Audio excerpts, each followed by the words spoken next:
Hey guys, Mike Bland, owner of S.I.S Global Investigations. I've been watching a lot of videos on the Idaho murders where the college kids were killed in their sleep. I had made videos before on some other, high profile stories and just like weighed in and gave my opinion, as many people are doing. And I was kind of sitting back waiting and feeling it out, and thinking on it myself. And after watching a lot of the proclaimed experts, ex-FBI, all these, alleged profilers give their theories and opinions, and I just realized a lot of it's people making a lot of guesses. On the profiling topic, a lot of that is obviously, backed by data and years of, crunching statistics and analyzing, previous criminals and what the makeup is of a person, and generally they're pretty spot on when they actually catch up with these guys. But I was just gonna give like my version of that, plus my combined with my 25 years experience coming from law enforcement, private investigations, and just having dealt with all different types of criminals. So from people that have murdered, people that have attempted murder, stuff involving terrorism, everything I've literally ran into at this point. And I think as a warning or a helpful tip for people, and to break it down into a little more layman terms also for these college kids in Idaho, if they watch this video and share this with their friends, I think the person that you want to keep a lookout for is, first of all, get out of this frame of mind that the media and everyone is trying to get you where you're terrified of everyone. You think your neighbor now, everyone is a murderer, is a killer, running out and buying pepper spray and, little personal alarm devices in your keychain. That's not going to solve the problem. If you're, I can cover those topics in a minute, and give my tips on also a guy who's done tactical training in martial arts his whole life and opinions on the personal safety and plus what I've seen work. Coming from a very long career in law enforcement, I'll cover those topics, but everything I'm seeing, advice on that, safety-wise, advice on who to look out for, everything is so confusing at this point because of social media and the media. The great thing about those aspects is that with media and social media and all this and the news, everything is shared quickly. However, most of this info is just all over the place. So let's start with, first off, the guy or the girl that you might want to be looking out for or cautious of. And this video is also not for you to think of every person you know like this and go flooding law enforcement with more pointless tips either. But when you really think of a person who is, a guy or a girl who obviously is probably not very good at relationships, seems very dysfunctional in that aspect. Also history and science proves that a lot of times this person was physically abused, had something, very traumatic things happen to them, assaulted, beaten up by a drunk parent nightly, weekly, monthly, twice a year. Raped, molested, any of these things. Any of these things that can make this person have this rage in their mind. They have not been able to deal with in a healthy way. Instead, they took the path where it's built up, and so they have, manifested this into just this killer rage now. They're just waiting to come out, assuming this person hasn't done this before. This person is probably a physically above average, physically stronger or tougher person too when it comes to fighting. If you're a guy and you think of like your buddy you've never wanted to mess with, if you really knew about fighting yourself, or you're a tough guy and like you've met this person and you could just tell like they're not the guy you want to tangle with, and that's the best way I can describe that as far as that personality goes. And you just know like this guy also, you might have looked at him and thought like maybe they should get into professional fighting. Like this guy or this gal is like has a very tough, mean side. and is able to just inflict some serious injury on someone, but yet they seem kind of introverted, where they would never go put themselves in public at the same time and get up there on the stage and fight like that, you know, in a martial arts tournament type thing. Or maybe when they were a kid they did something like that, but as they got older they really are more state of themselves, or more of a loner type. And I would definitely say, if you got to know this person, I would say that they seem very, when it comes down to it, emotionally unstable. It might be easy to fluster them or push their buttons, and they might seem, when it comes down to it, you know, untrusting of other people. They don't let people in, even if you're close to them or you're a friend. They seem secretive and withdrawn and very paranoid, and it's like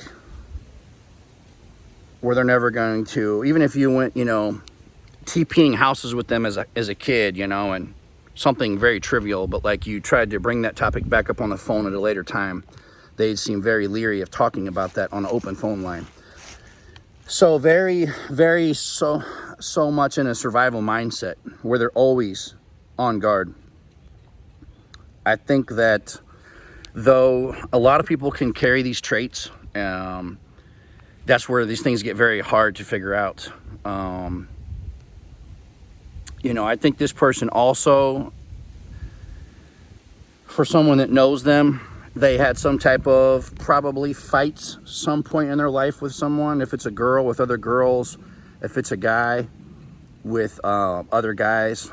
And they probably won these encounters. They're probably, again, like I said, a pretty tough cookie on the aspect of, and again, this is just me going on what I think. Something else that I did not hear mentioned in law enforcement or in the news,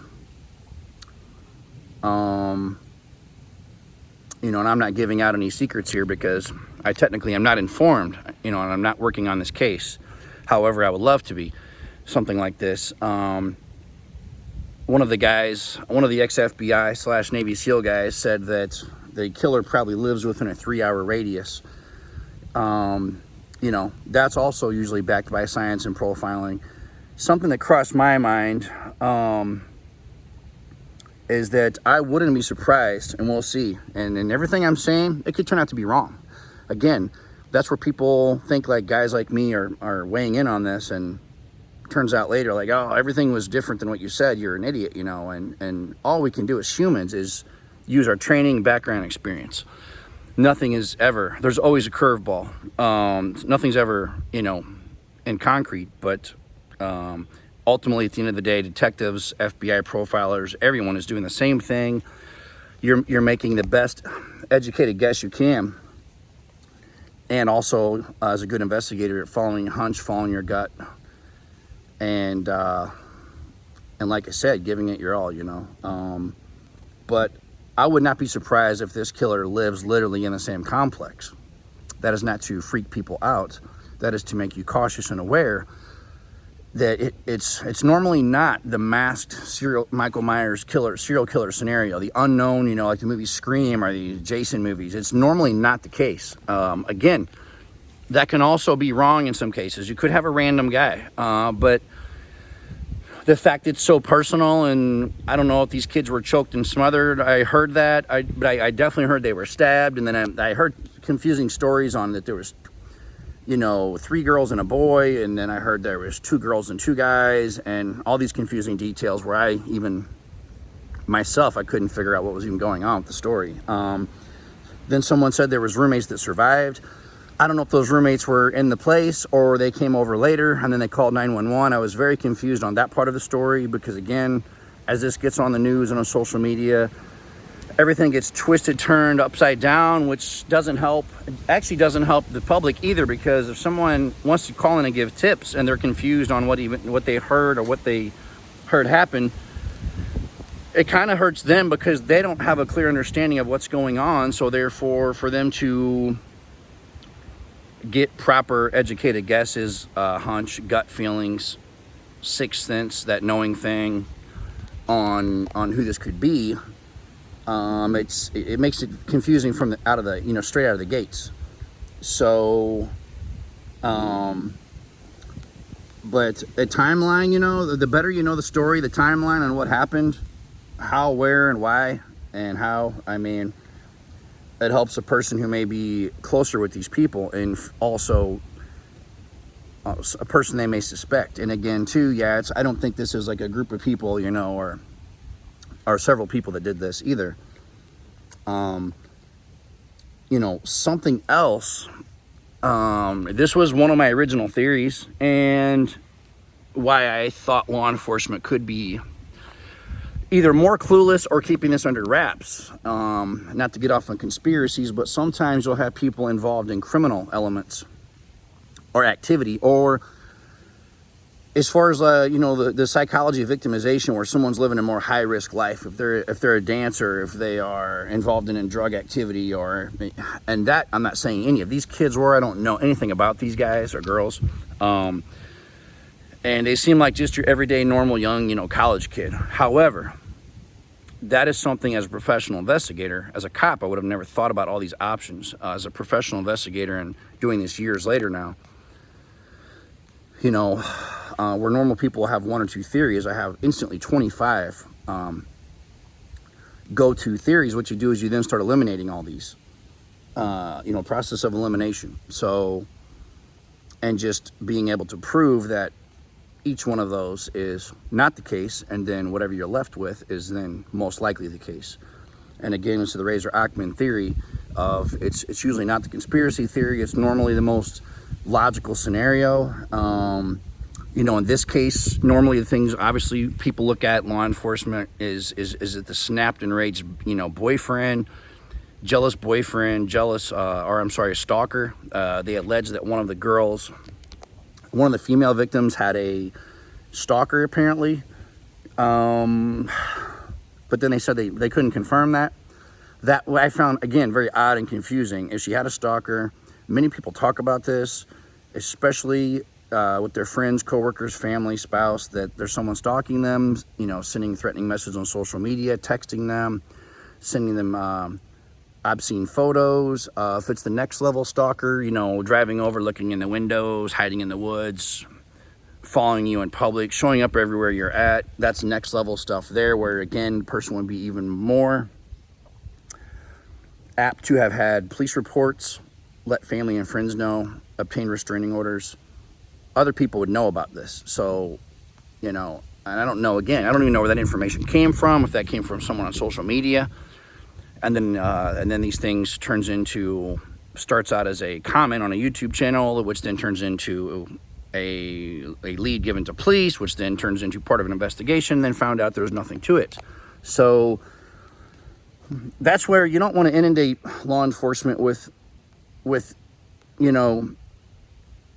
tips to feel like you're just getting involved. Unfortunately, and then really, like I was discussing with someone the other day on the topic of investigations, as a good investigator or agency also in law enforcement, you're going to have to follow up on most of these tips. Or if you're getting inundated with thousands of them, you're going to have to try to sift through your best ones in that case. Because also, if you've got 5, 10, or 20 investigators, it's going to take you a while to sift through 25,000 possible tips, leads, suspects, whatever.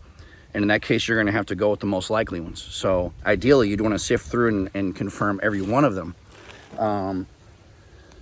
So I think this person obviously felt very comfortable, knew their way around, knew how to get in this residence,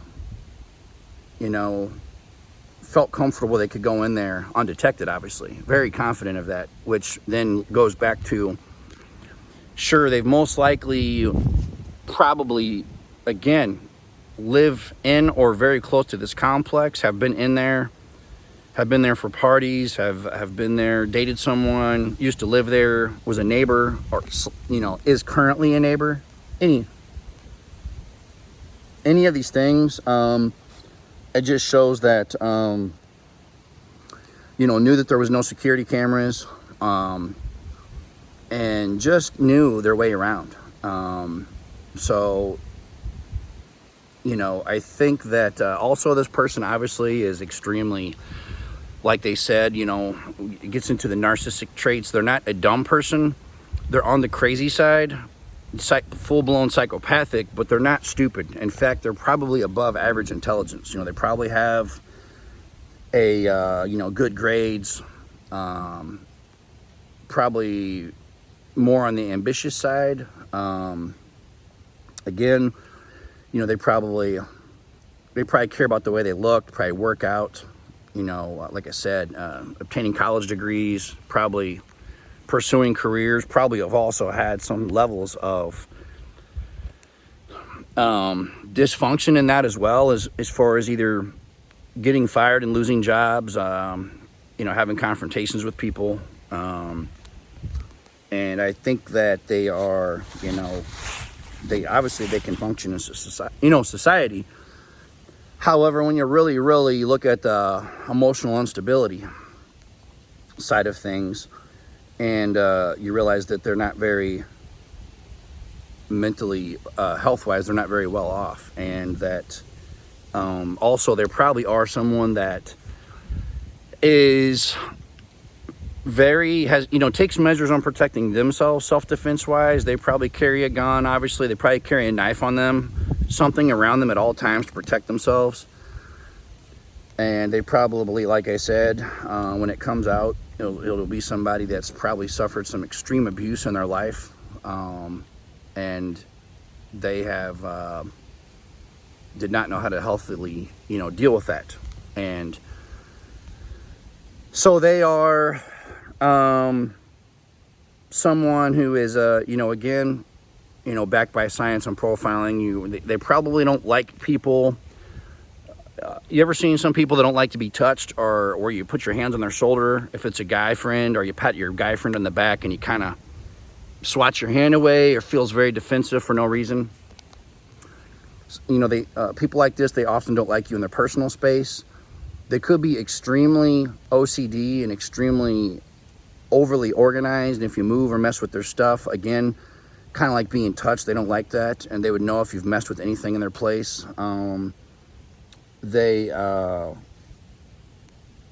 Like I said, they've probably been involved in some major. They've probably been in a fight before. Have seriously hurt someone also, possibly. It's highly, highly doubtful that this is just this first thing they've ever done. There's been things that have led up to this, but maybe they finally snapped.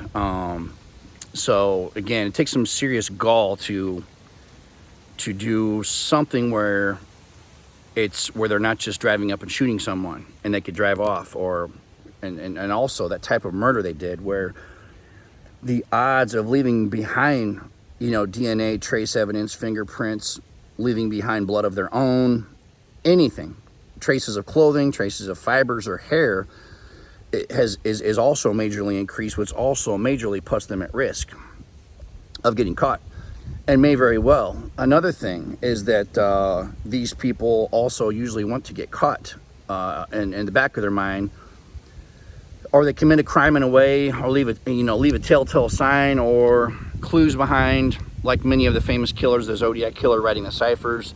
They will often leave traces behind